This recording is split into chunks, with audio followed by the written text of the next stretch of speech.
Hello, everyone, and thank you so much for joining. Welcome to Stem Cell and Scleroderma. We're going to hear from 3 people in our community who have actually experienced stem cell transplant and scleroderma, 2 who have are actually celebrating their 10-year anniversary today. 1 who is 1 year post-transplant, and then we'll actually hear from 2 physicians who have conducted this therapy for patients with scleroderma as well. So we're so excited to share with all of you today. We do ask that you stay on mute until the question and answer portion at the end of our session. We will have time for questions. You're welcome to put those in chat in the meantime, and Angel and I will monitor that throughout the session, and we'll be happy to share those with our speakers at the end and make sure that your questions are answered, if not during the session, then after. So thank you again all for joining. And I'm delighted to introduce our first guest, speaker, Cyndy Martin, who is celebrating, as I mentioned, her 10-year anniversary today. So I'm going to just pull up a before and after picture, and then Cyndy is going to share her experience with you. Thank you so much, Cyndy, for being here today and sharing with our group. Thank you, Mary. I appreciate this opportunity so much. It's a fun way to celebrate. So 10 years, wow, that is pretty darn long. I'm very excited. 10 years ago, Erion Moore and I met at the hospital. We were having our stem cell transplant side by side, and my husband was actually the one who was buddying back and forth between our rooms. But really, we've been friends and celebrating our anniversaries right along ever since then. So happy birthday, Erion. I love you. For our 10th stem cell birthday, we thought it'd be a good time to stop and look what has happened. Where has stem cell transplant gone, past, present, and where's it going in the future? So this is a great opportunity, as I said, and I'm thankful to everyone who's making this possible today. Erion and I are the past now, and Josie is what I call the present. And my 2 favorite doctors are going to talk about what's coming up for the future. And so it's going to be a good hour. Let's start out by what is HSCT? What is stem cell transplant? Those are interchangeable in our community. We use both terms to mean the same, but really we're talking about HSCT, hematopoietic stem cell transplant. And that is where they get your stem cells from your blood, and they freeze them. And then we get chemotherapy to kill that bad immune system that is saying, attack yourself, attack yourself. We need to shut that off. And then you get your stem cell transplant. You get your stem cells back just to help with recovery. So we like to say that there's the magic is in the chemo, not in the stem cells. Let's see, in 10 minutes, I am definitely not going to be able to do justice to my story. So if you're the kind who's interested in an hour-long detail of my experience and a layman's explanation of how exactly stem cell works, I recommend you look at the video. It's on YouTube. Search for 2014 Anaheim stem cell transplant. That's probably our best of the 4 times we spoke at national conference. It's also, a scleroderma property, so it's in their library of educational videos as well. What has changed in 10 years? A lot has changed. A lot's changed for me. A lot has changed for the availability of stem cell transplants, and a lot is changing about the protocol, how it's done.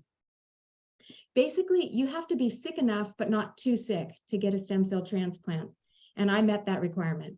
You have to be sick enough to justify how difficult it is, how long it takes, the risks that are involved, and the expense. But you can't be too sick or you won't be able to tolerate the rigorous course of treatment. I was diagnosed in 2010 and I progressed rapidly. I was called a rapid aggressive scleroderma case right from the beginning. One of my doctors, at about 3 months into my diagnosis, he asked how many years I had had scleroderma. It was new. It was happening fast. I kept a journal, and there were probably over 40, I don't know exactly how many, over 40 symptoms in my journal just in the first 6 months. I had all the GI problems. I had GERD, I had GAVE, had food intolerances. I lost about 25 pounds without trying. And I had Raynaud's pretty bad. So I would use hot packs and gloves. And in the winter, I'd keep a hot wax bath ready so I could go dip into that hot wax to stop the pain. I was on prescriptions for Raynaud's, but there was one point when I had 17 different pills a day. I had all the swelling and hard skin that you can imagine. I had issues with flexibility and mobility. In 2012, 2 years later, I was officially diagnosed with interstitial lung disease as well. And that's when I say my health became my crisis. My DLCO dropped to 52% of expected oxygen that could get through the scar tissue in my lungs into my bloodstream. And my skin score was a 35 out of 51. 0 is normal skin. I was very sick, to say the least. At that point in time, I was finding articles that said I had a 30 to 50% chance of surviving scleroderma, aggressive and rapid the way it was, if I did nothing but keep on the drugs that were failing me. My quality of life was definitely diminishing significantly. So the risk of stem cell transplant to me at that time was acceptable.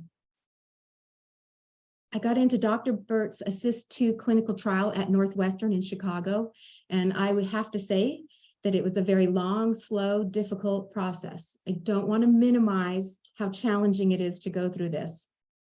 First, I was terrified that I wouldn't get in the trial to save my life, but once I got in, I was terrified that maybe I wouldn't survive it. There were definitely a few hard days.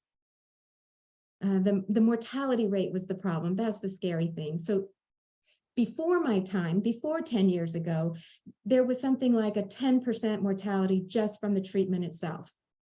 It improved to, once they published some of the results of our generation, so to speak, of transplants, it's more like 6% mortality. And then today I hear verbally from different doctors, you can get it down to 2 or 3% mortality risk. So it is evolving, and each situation is a little bit different. But the good news of my stem cell transplant was I had skin softening before I even left the hospital. I could see it, I could feel it. The inflammation was starting to diminish. The one telling story I have about that was in the hospital, I bent over and picked something up off the floor. That was miraculous to me. Before transplant, if I tried to bend down and pick something off the floor, just imagine a baby giraffe trying to spread legs wide and go down for a dip. It was not a pretty sight. I walked a lot. My husband was a coach, a marathon coach, and so he knew movement was going to be very important. So still in the hospital, he made sure I gowned up, masked up, and I walked the halls. I could pop in and say hi to Erion next door. We continued the walking when we got home. At first, I walked past one house. The next day, I could make it past 2 houses, eventually to the corner. And then at one point, we just started, I said, I feel like running. So we did intervals. We did 30 seconds of running, 30 seconds walking, and then a minute running, a minute walking. I had been running half marathons before scleroderma, so this was quite a bit of fun. And to celebrate on my 100th day of recovery, I ran a 5K fun run. I got the VIP package, so I had a ride to the front of the line, and my bib, I don't know if you can see it in this image, it says, I'm back. So that was pretty exciting, just 100 days post-transplant. But I have to be honest and tell you, really, it took a full year to get my full energy back. It's not a straight line to recovery. You make progress, back again, make progress. There were multiple times I thought I was relapsing, but I wasn't. It's just the way recovery goes. It took 18 months for me to wean off of steroids. I was having shooting pains in my feet that sort of felt like knives stabbing my feet when I walked.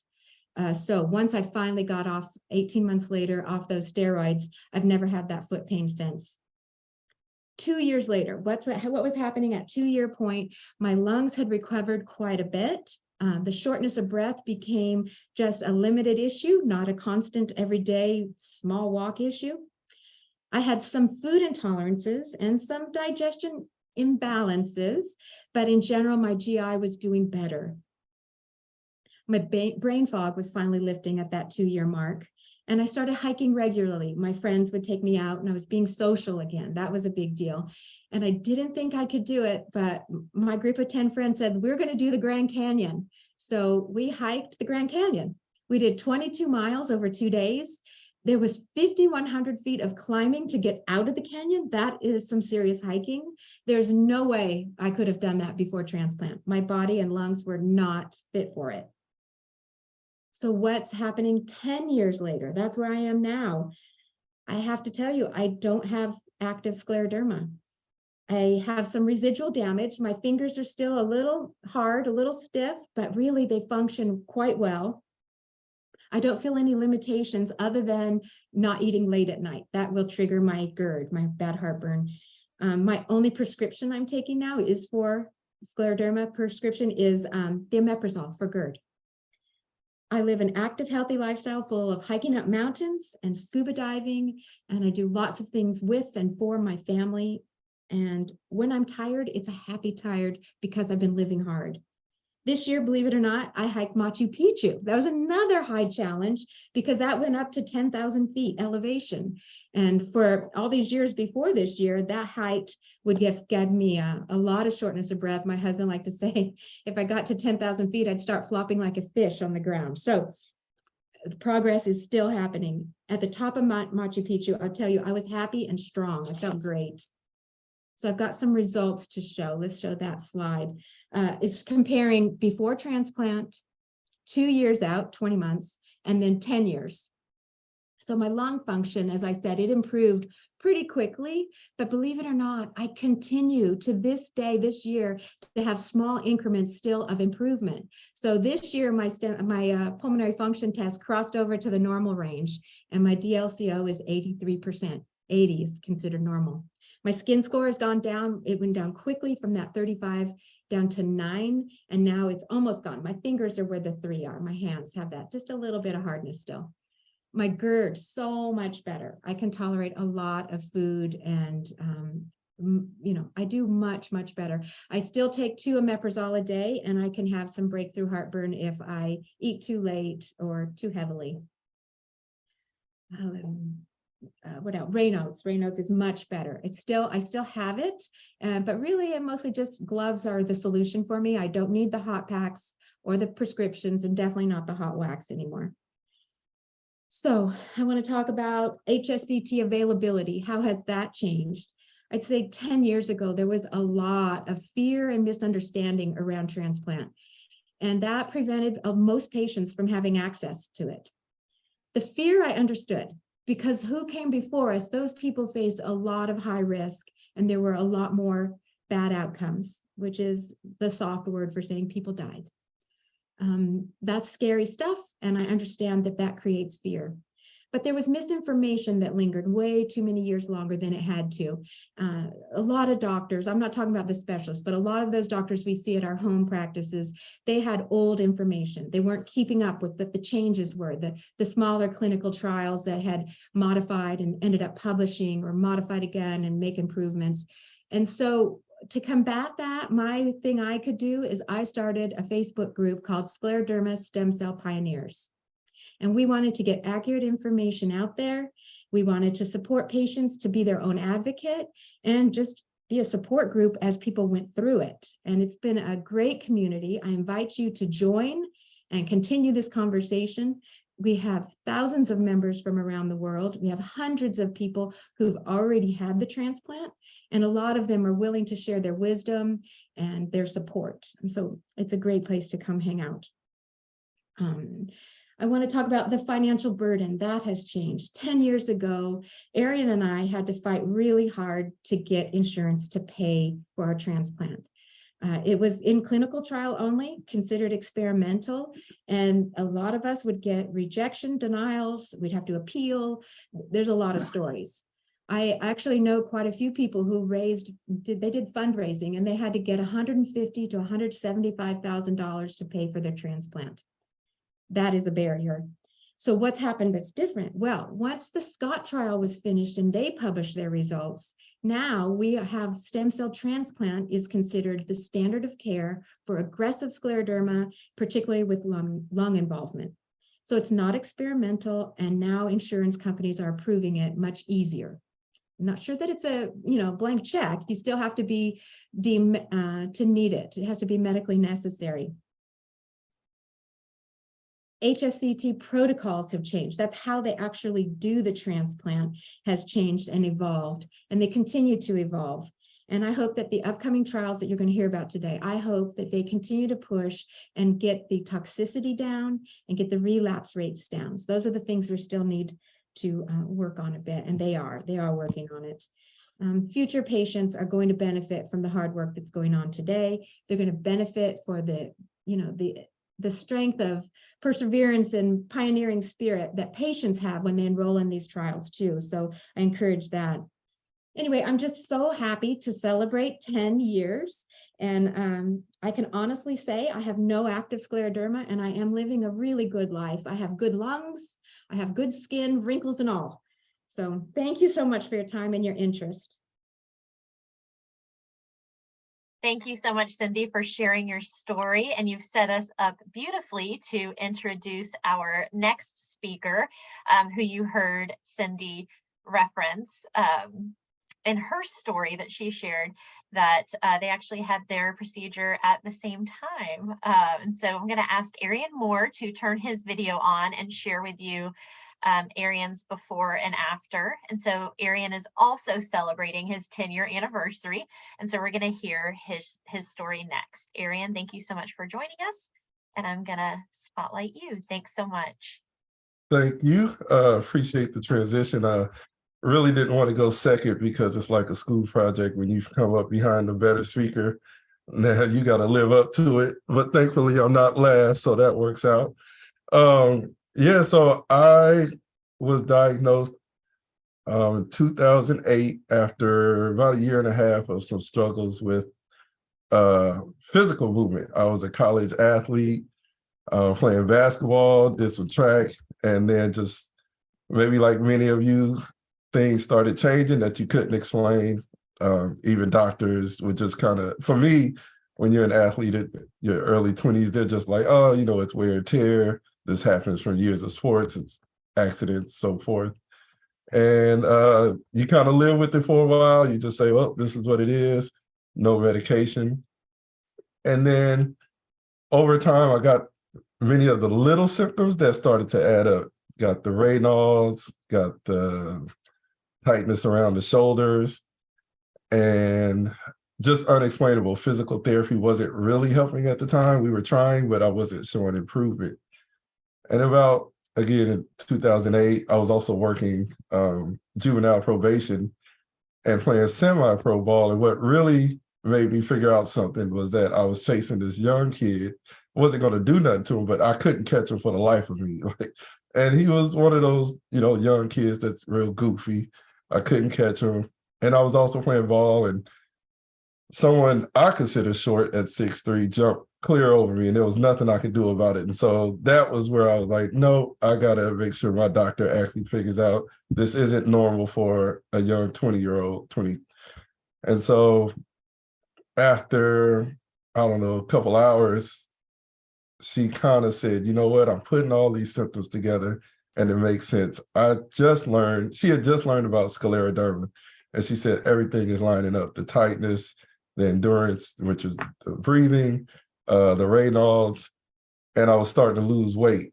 And just at that point, she was just like, or the head rheumatologist came in and he said, you won't work probation or basketball, get ready to change your life around. But me, 2008, I'm like, Google wasn't as big as it was. I was like, yeah, I ain't never heard of this. I ain't worried about it. Kind of ignored him. And he actually called me personally, kept saying, hey, did you get insurance yet? And I was like, well, I use I'm paying the little San Francisco clinic, whatever. And he was like, nah, I think you really need to get it. And then 6 months later, he said, I'm going to give you my house number and I need you to call me. And that's when I took it serious, when a doctor is like giving you their personal number to say, hey, this disease is worse than what you think it is. That's when I took it serious. And then I contacted the Scleroderma Foundation, reached out to, I think I spoke to Carrie Conley at that time, got connected with the Bay Area, Northern California chapters. And that's where I started to get more involved with scleroderma, the walks, the support groups, and the national conferences.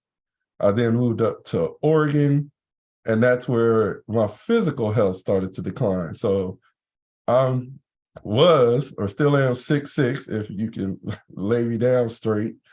And then I was about a little over 205 thin, but then as the weight declined, I started to not be able to reach. So I couldn't reach on top of the freezer. And that was a January, I remember 2012. And about March that month, I couldn't reach in the refrigerator. Then had other personal care things that were just being real difficult. To go back, I learned about the stem cell transplant in 2010, I believe. But as Cyndy mentioned, insurance was a hassle. I didn't know how to apply for it. I didn't know what to say, didn't know what to write. And, you can't just say, hey, can we do this transplant? Because for me, the medication wasn't working. So that was my reason to go for the transplant. And I, talked with the clinic, did what I could. And then, insurance was like, okay, we'll cover it. I think at that point, I had dropped to 140 pounds, and getting some things covered. I remember the rheumatologist when I was in Oregon said, hey, they don't even believe that you're 140 pounds. Like that was the insurance reply to some treatment. So once they found it out, I think they kind of said, well, we'll take it on now. Some of my doctors I'll say one was real supportive because she knew I was pretty self-determined, self-advocate. She was like, that's great. I think since this is recorded, I won't call out names, but some of my doctors was like, no, I don't think you should do it. And there were some that were fully against it. 2012, I went out, did the transplant. I was down to 120 at that point. And you could just imagine skin and bones was like a literal term at that. And, I did the outpatient work. You go out there for about a month, I believe. You do some outpatient treatment. I stayed at a hotel. This was in Chicago at Northwestern Memorial. And, I would recommend that you do what they say as far as taking care of yourself. I was not. I was hanging out with Bill. I was going to casinos and not with Bill. My grandmother came down and she didn't really understand the procedure. She's like, oh yeah, let's just go out. And I'm like, well, they told me I need to stay in. They wiped my immune system. She's like, you'll be fine. So, but it's grandma, you got to listen to her, right? So but I would not recommend it. I'm laughing about it now, but could have been crying later if I had really messed up. So, but they took care of me. The doctors and the nurses pretty much, they watch everything you do. They're checking your vitals. They come in and they ask, are you okay? And I didn't have any side effects other than loss of hair. And maybe I could pull up a picture later, but I did have a lot of hair. And then, that's something that happens. You can lose it, obviously, from the chemo. It actually changed the texture as well. So I had this nice curly silk hair that then it just wanted to go straight when it came back. It's tucked in my beanie because I didn't do anything with it today. I apologize. And so after that, I went to physical therapy for a while. I did not gain a lot of mobility since, but my legs have improved. There's a lot of muscle, obviously, in the lower body. I keep it walking. I walk hunched over with the walker because there's just not that many made for tall folks. My fingers don't open. Some of them are dislocated. My elbow is contracted. My shoulders are subluxed, which is partially dislocated. So no, I'm not playing basketball anymore. But I picked up skiing and I did some kayaking, but now I downhill ski, definitely not safe. If you imagine an old person with the walker hunched over, that's how I look skiing without the walker. The program, they don't like it, but they know I told them it's more of a pride thing that I still want to feel like an athlete, a man, use my own. So I don't recommend it, but it's something like if you had some kind of activity, there's probably alternatives. So I would suggest trying to find something to replace something that you're not able to do. So skiing is now my new activity. And I use a ski bike as well. So they have this thing called a ski bike, if you haven't seen it. It's a regular bike without wheels. They put skis on it and you kind of stop like hockey players do. So that's my new adventure. It's fun. I do it a few times a year. What kept me motivated the most with my grandmother, she was one of the many, but she was definitely one that knew something was wrong when I said, hey, something's not right. And she knew me enough to say, yeah, this isn't the person I know that would not be as active, would be sleeping all day. I'd get up, go to work, come home, eat and sleep. So she knew that wasn't normal. And then my friends, like I was the trash talker of the group. Everybody got that one friend that does it, that got jokes for everybody. And I kept it going. There were years people didn't see me, and then I'd come back way lighter in a scooter, and they stuck through it. I know we all lost friends along the way. Some of us did, I should say, with the scleroderma for them not understanding. But what they liked is that I didn't dwell on the disease. Like you wouldn't know if you talked to me over the phone, something was wrong. And so I go back home. I'm still, we still doing the same things, comedy shows, sporting events, in their weddings, which I was like, hey, I don't even look the same, but they don't care. A lot of your closest people will not care what's going on. They want to help you as much. Once I started skiing, they wanted me to walk in their wedding. I don't know if they were trying to be funny, but I was out there looking like a weekend at Bernie's, if y'all ever seen that movie.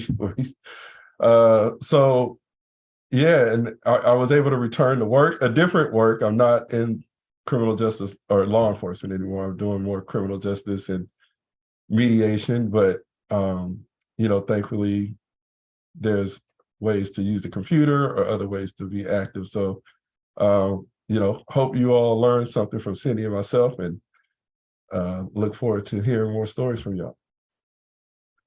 Awesome. Thank you so much, Erion, for sharing your story. And I know that it has definitely illuminated a lot about the procedure for a lot of people on the call, and we are so grateful.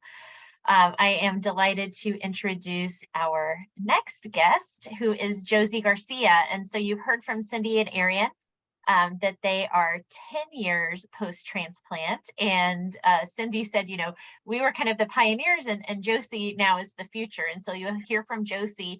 I am going to pop up her before and after so everyone can see kind of Josie in just after going through transplant. And then of course you'll see and hear from Josie today, but she's going to share her experience just 1 year post-transplant. So Josie, thank you so much for being here. Thank you, Mary. Good afternoon, everyone.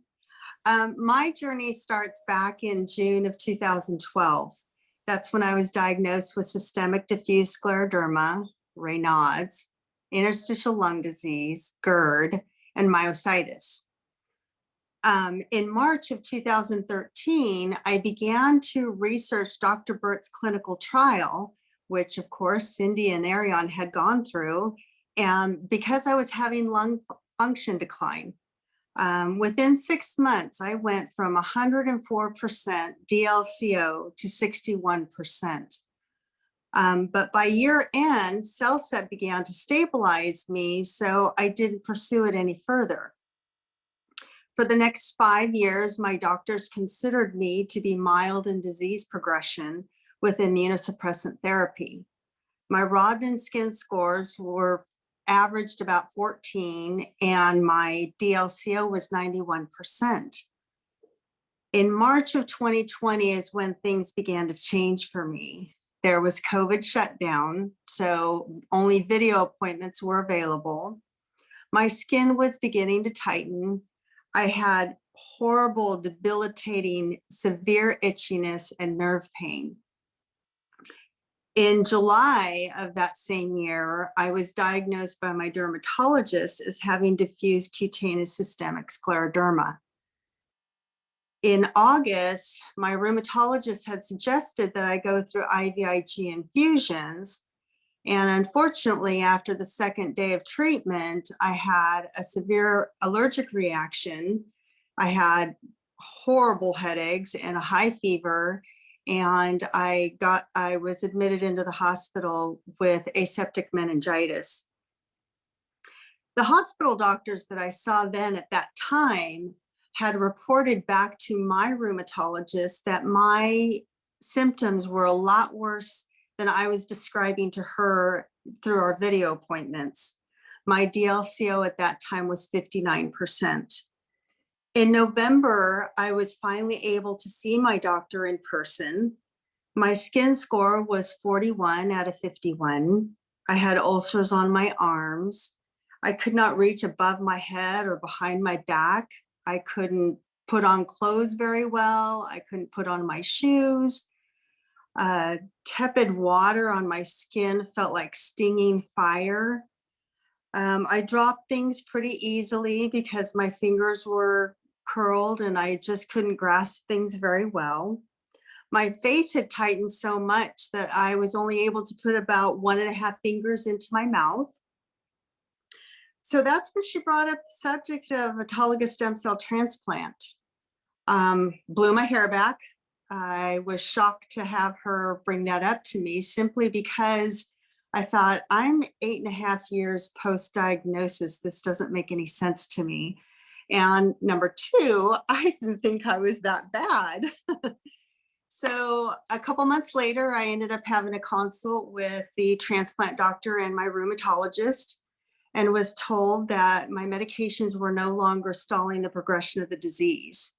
So it kind of became a no-brainer simply because they talked about how those patients that went through HSCT were about 70% better off than those that only did chemotherapy treatment. So I thought, okay, well, let's go for it. And the next month I was going through all the preliminary testing to make sure that I qualified to go through the treatment.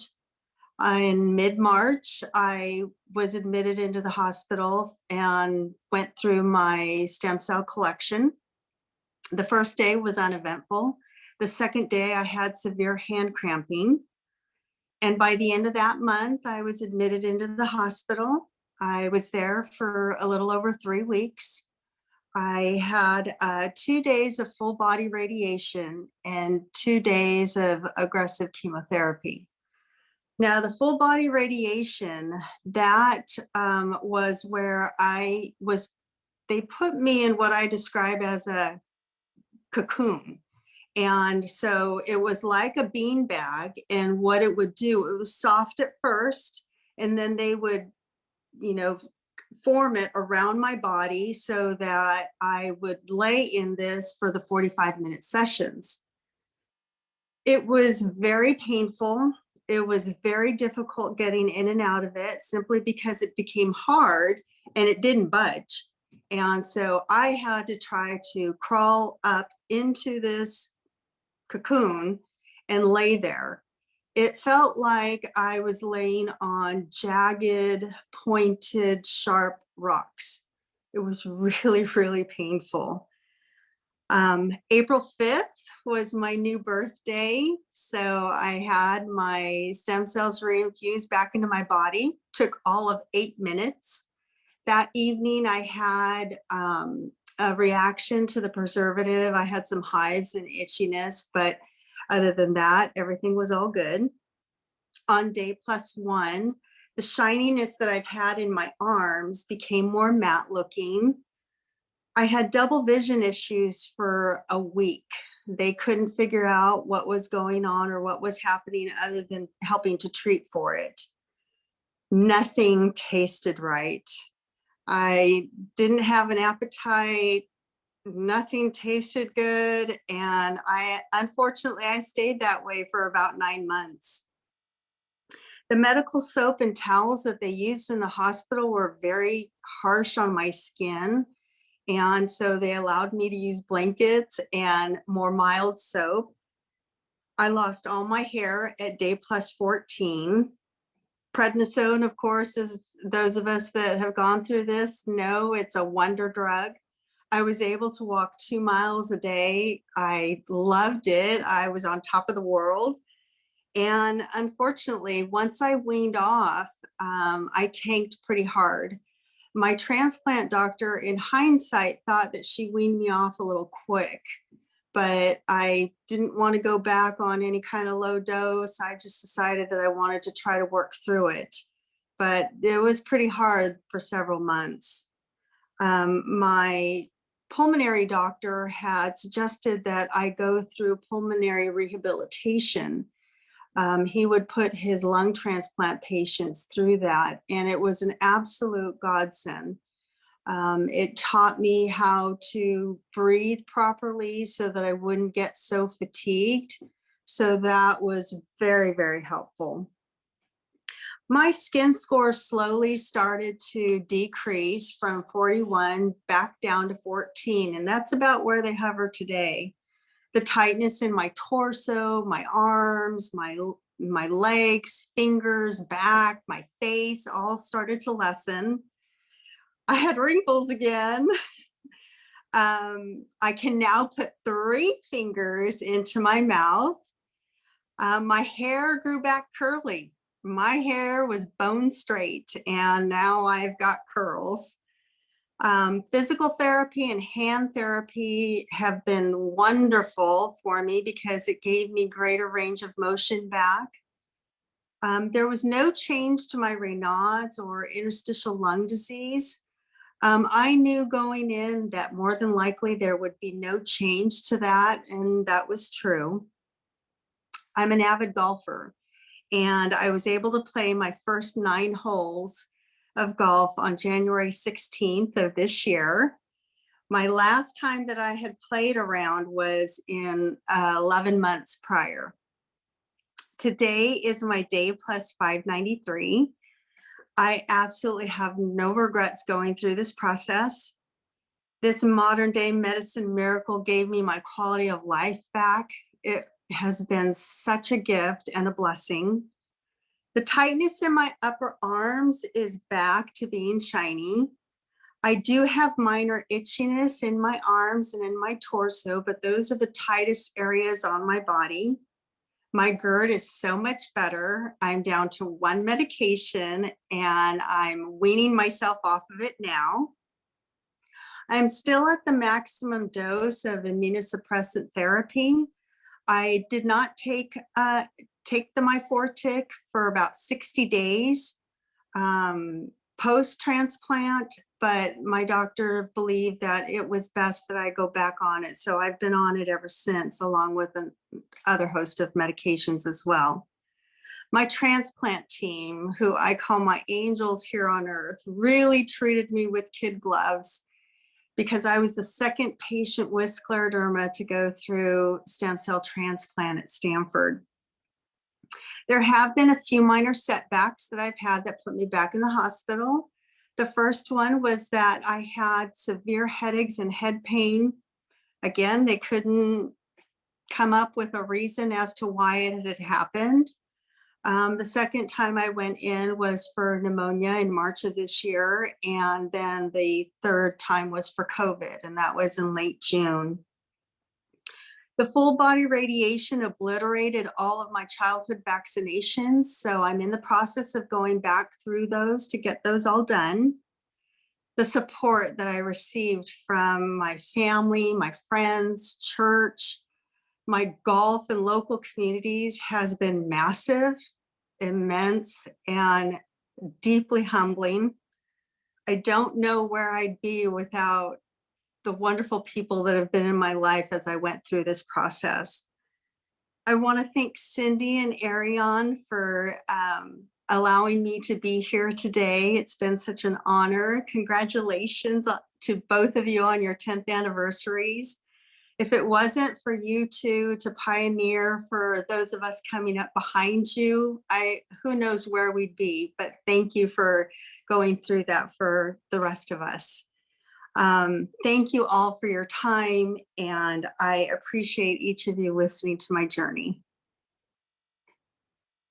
Thank you so much, Josie, for sharing your story. We're so grateful. So next up, we actually are going to hear from Dr. Richard Burt, who is one of the pioneers of stem cell therapy.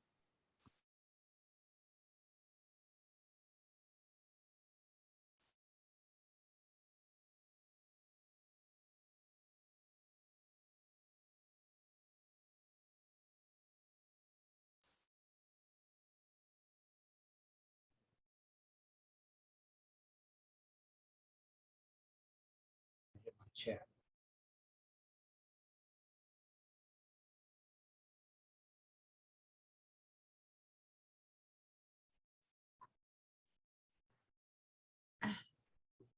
So we'll just need him to unmute. Give us just 1 second. Oh, okay. They know it already. I think.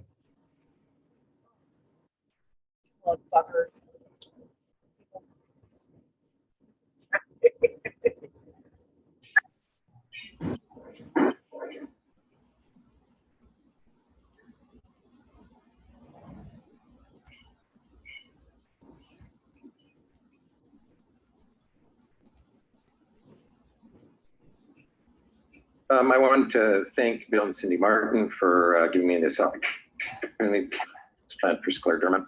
There have been 3 randomized trials of transplant versus best available therapy, and all showed superiority. Yeah. So I No, he's showing us this. transplant safer. And I did write a review here in Nature Reviews back in 2018 saying it's efficacious, but can we make it safer?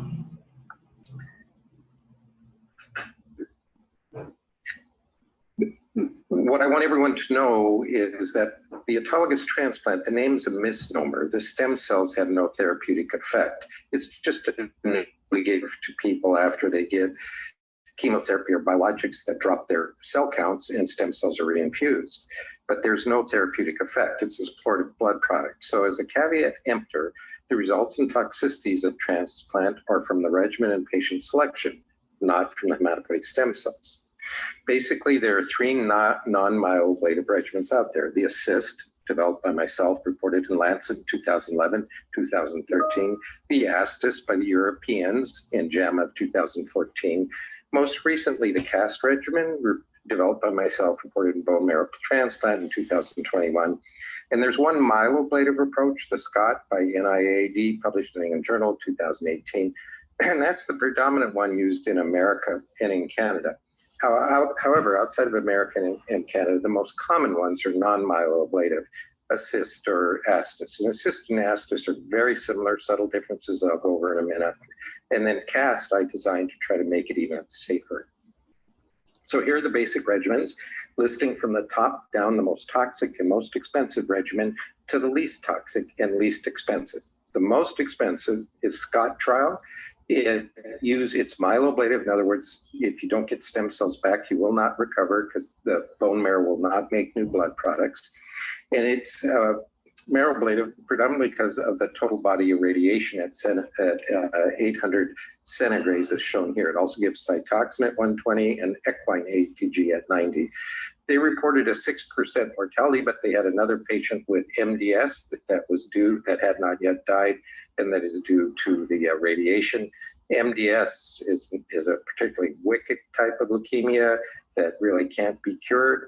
So that's why I said if there's longer follow-up, I'm sure it'll probably be at least 10% now. The ASTIS study out of Europe had 10% mortality as well.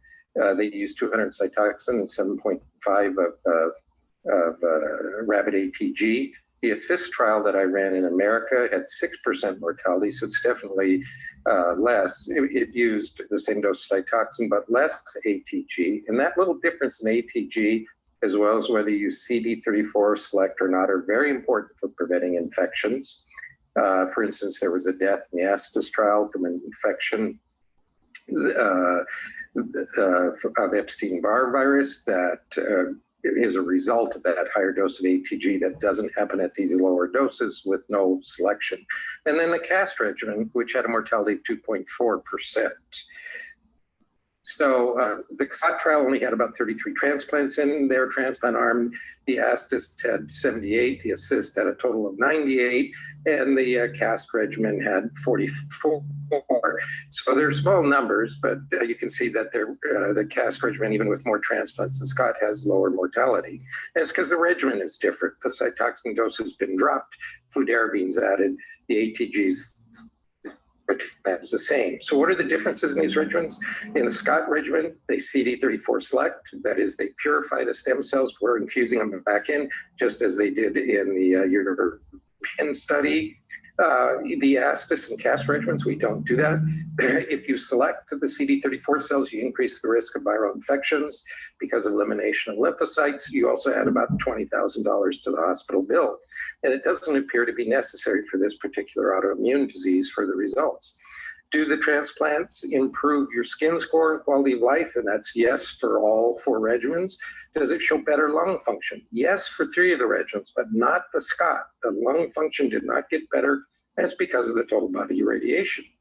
Has it been shown to cause cancer? Definitely. The SCOT, they reported 2 cases of MDS, one that went on and had already passed away, and a case of medullary cancer of the thyroid. Those are all radiation induced. The problem with the radiation is it'll keep increasing the risk of solid tumors, especially the longer you live compared to the general population. In terms of the European studies, and as well as the assist and cast in America, there's no evidence of any patient getting cancer from the study. The days when you have low blood counts that require antibiotic and blood product support are 9 to 10 for all the regimens except the cast. It's been cut in half. It was actually 4.8 days. Moving to the ICU, it's most common with the Scott regimen. That's in patient having to go to intensive care unit. Really doesn't happen with the cast regimen. And the cost of the transplant, the most expensive cost is the Scott. It's actually double the cost of assist in America. I don't know the cost of the Astis in Europe. It'll be a little more than assist because it's CD34 selection and a higher dose of ATG. Whereas the cast regimen is the lowest cost. I haven't done a formal analysis, but it's about a third the cost of the Scott regimen. So again, you have to keep this in mind. Most toxic, most expensive at the top to the least toxic, least expensive. Now, these three, the Scott, Astis, and Assist, were all randomized trials and they were superior to control therapy. The cast was not randomized, but the results on the transplant arm are exactly the same as we were getting in Assist for the first 2 to 3 years. Long-term follow-up, we don't know if it'll be as good, but it certainly is good for the first 2 to 3 years. It's much safer. The CAST, or cardiac safe transplant, is the regimen now that's being used more and more throughout the world outside of America. It's now the regimen of choice in Paris, France, in Haifa, Israel, because I shared my protocol with them, in Oslo, Norway, at Scripps, where we will open it soon, as well as in Preto. And here's the basic regimen that you get: rituximab,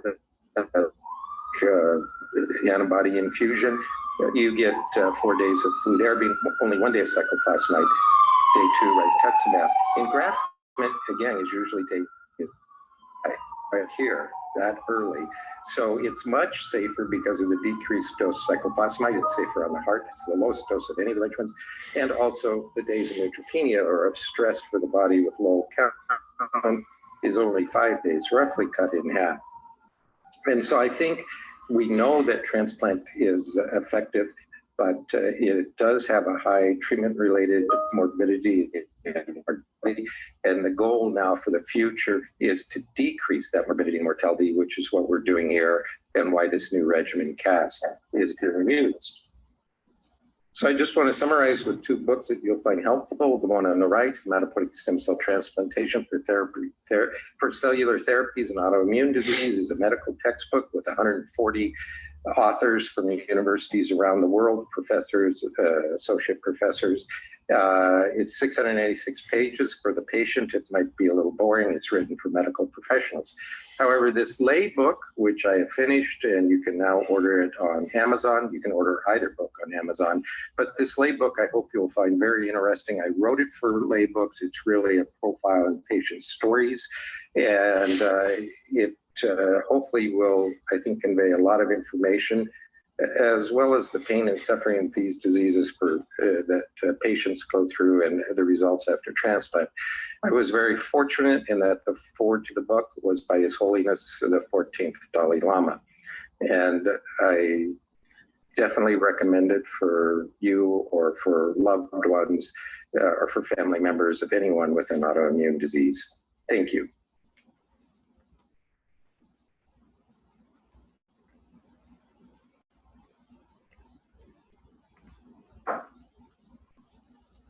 Great, thank you so much. And now I am delighted to introduce Dr. Dinesh Khanna. We are very fortunate to have Dr. Khanna with us today. He's a professor at the University of Michigan, and dare I say, the most prolific scleroderma researcher of our time. Thank you so much for being here, Dr. Khanna. Thank you very much. Good afternoon, everybody, and hope you can hear me. And I think it was really nice to hear the 3 stories from Cyndy, Erion, and Josie. You know, it was really heart-touching to hear the stories, and I see some of our patients are also on the call, so it's great to see everybody. So I think Dr. Burt really did a great job, and he's one of the pioneers. There's absolutely no doubt, and I'm sitting across from Northwestern University Medical Center, where he did most of this work here.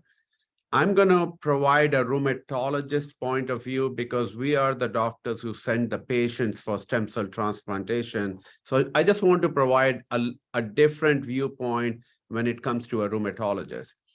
So these are a few of my patients that I have seen at University of Michigan over the last 15 years or so. And I think one of the challenges of the disease and why it is not completely or diagnosed early is because the focus is really on the face and the hand contractures.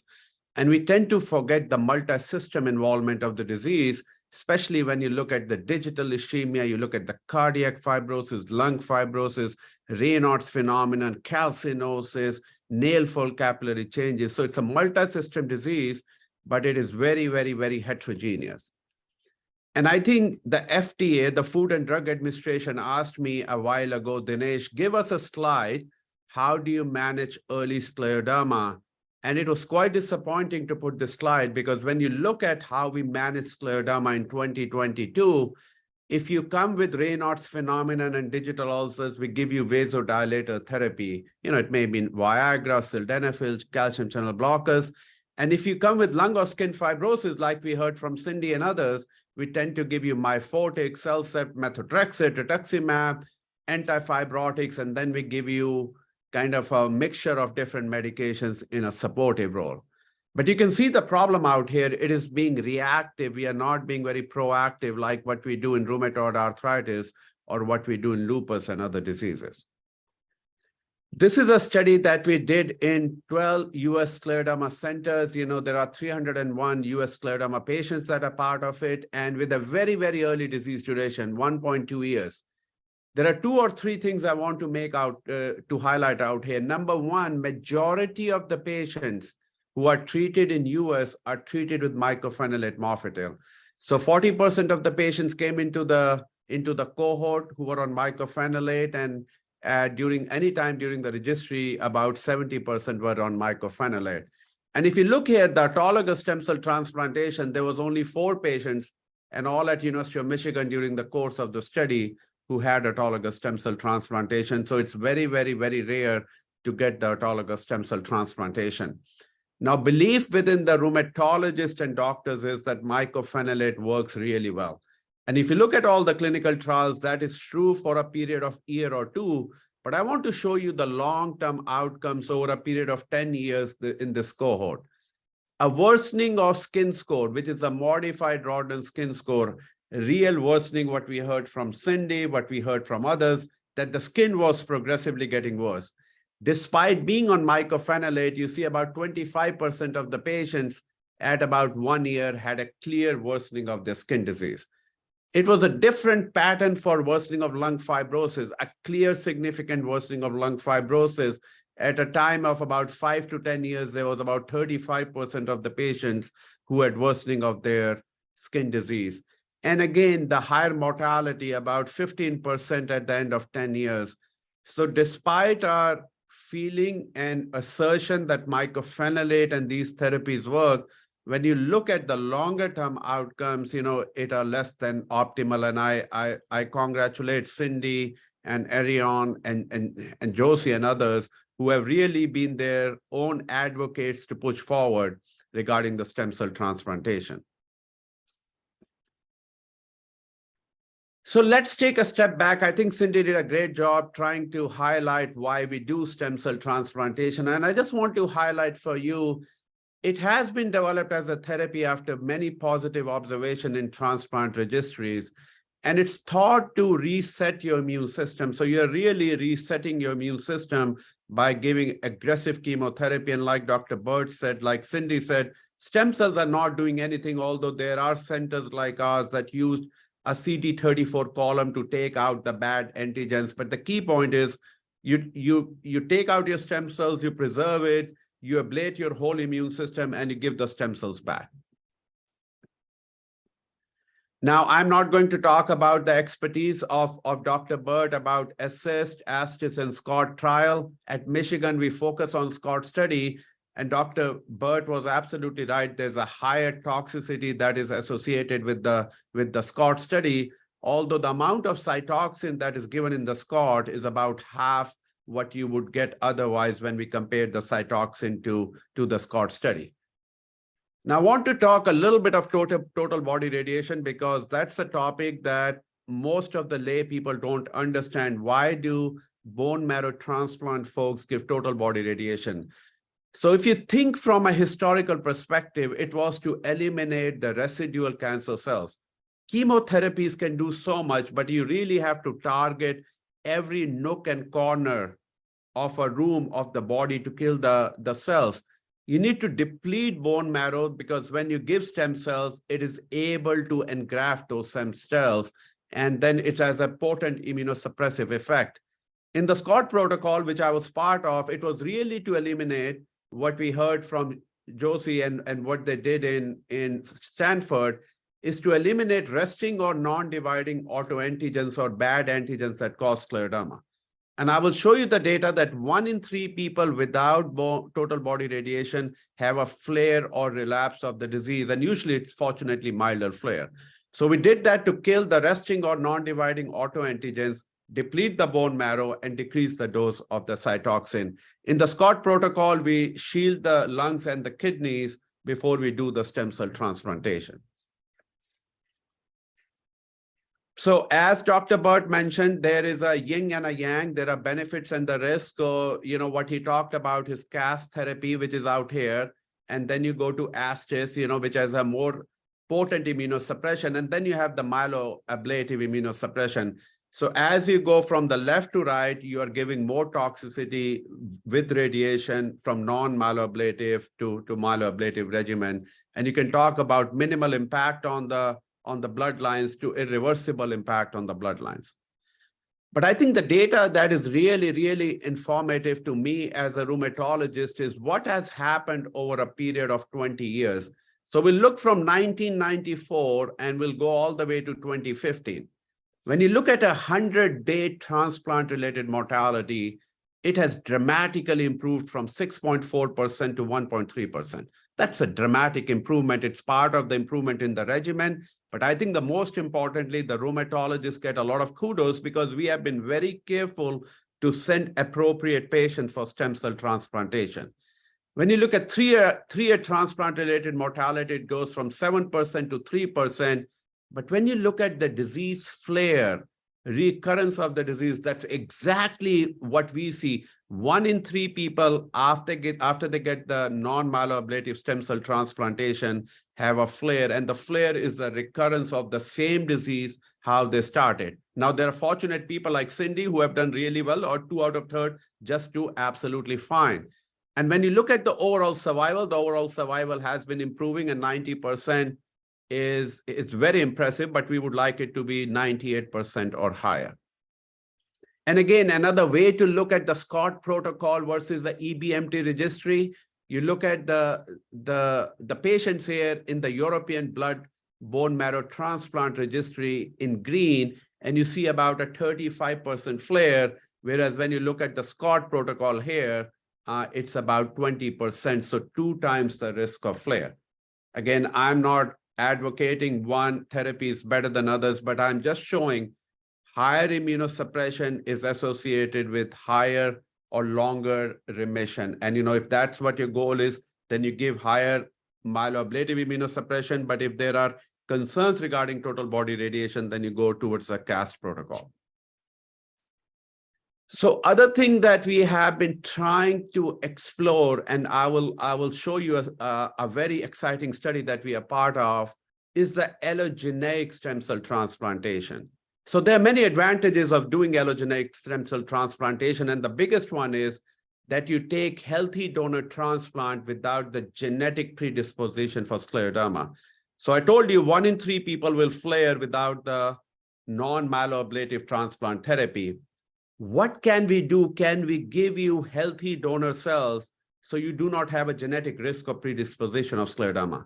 Why don't we do it? Because the issue is the GVHD, the graft versus host disease. If I give my immune cells to somebody else, they will react to it. They will have a significant reaction to it, and that's what we call graft versus host disease. But the advantage is there's a potential low risk of relapse. There's a potential advantages of cure. and if you can combine it with non-myeloablative conditioning regimen. So what we have done is we have worked with Telaris Pharmaceuticals, where they have developed a modified allogeneic stem cell transplant-based therapy, where they have been able to coexist the immune cells between donors and recipient in harmony, what is called chimerism. So if you have been to Rome and you've been to Vatican, you can see that the chimerism, there were statue there of chimera, and it's really to keep everything in balance and to prevent graft versus host disease. And this has been really exciting. They have done living donor kidney transplant along with bone marrow transplant, and 70% of the patients, and let me repeat it, 70% of the patients have been in harmony without the requirement for any immunosuppressive therapy. So I think there are a lot of questions that came to us, that who are the right people for stem cell transplantation? And there's a premise behind the stem cell transplantation, like Cyndy mentioned. We want early disease. We want active disease where the immune system is dysregulated, it's dysfunctional. We do not do transplant usually after 5 to 10 years because there's more of fibrosis. So we want the immune system because we are resetting the immune system. And if immune system is not playing an important role, then you have higher mortality and less benefit. So the patients tend to be less than 70 years, early disease, usually diffuse scleroderma, disease duration of less than 5 years, and most of them are patients who have significant lung fibrosis, as I'm showing here. And this is a patient of mine with significant skin fibrosis. And here are some of the contraindications. We need a healthy heart, we need healthy kidneys, and we need a healthy liver. Because the amount of toxins that we give you, the amount of fluid that we give you, we need the pump to work, and we need to flush out the bad toxins that we are flushing into your body. If you keep on getting active infections or there are psychiatric disorders, that can also disqualify you from transplant. So, if you're interested in the Freedom Tree trial, you can go to their website. We are one of the sites that are activated, freedom3study.com, and you can click on I'm eligible, and the referral will go to the appropriate site that's close to you. And at University of Michigan, this is my last slide, we offer the autologous stem cell transplantation program with the SCOT protocol, and that includes total body radiation and the other aspects. And we are excited to participate in the allogeneic stem cell transplantation called the Freedom Tree. Thank you very much. Thank you very much, Dr. Khanna, for that fantastic presentation and for joining us today. I also want to give a big thank you to Cyndy, Erion, and Josie, as well as Dr. Burt for joining us today for this great session. We will be opening up the Q&A. I know we're just a bit over time, but we'd like to at least have a good 10 minutes of Q&A. First, I'll open up with a question for